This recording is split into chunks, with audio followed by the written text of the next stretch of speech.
So for a lot of industries, getting a leading or critical role can take years. Doing original research probably even longer. What are some other ways to get that acclaim that won't take years, or at least is something that you can do outside of work? For example, maybe would that be trying to get that highly regarded position at like a nonprofit, or to get on a board of some sort? Is that a good substitute for a leading or critical role at your company? I mean, it depends. So I've definitely argued in some cases that a particular position in the industry was the leading or critical role rather than the employment.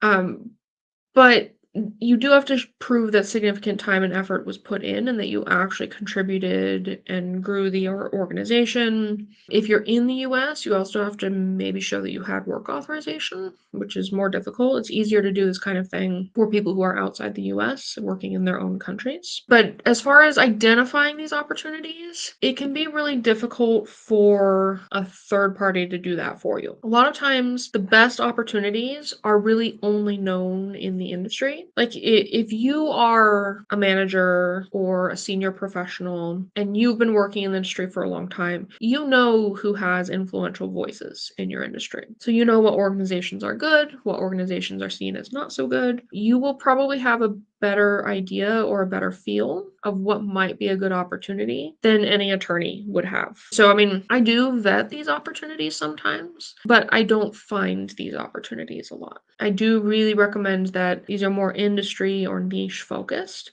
which may mean that the people you're talking to and who are advising you have never heard of the organization before. And that can be a good thing. I'm thinking back to a couple EB-1A cases that I've done. And usually when someone has been filling this kind of critical role, it's for an organization that I wouldn't have even been able to find on a Google search. But it's an organization that's known by all of the referrers who are doing reference letters, and so they will mention it. It's an organization that had put out a very not persuasive, very impactful white paper or industry guidance or standards or something like that, that no one else outside the industry would really know about. So definitely do a deep dive in your own network, see what other people are saying about what organizations are influential and important and impactful, and then see if you can get involved in those. Even if it doesn't immediately target an EB-1A criterion, could turn into this leading or critical role, or even if it doesn't, it could turn into some really good final merits evidence for you.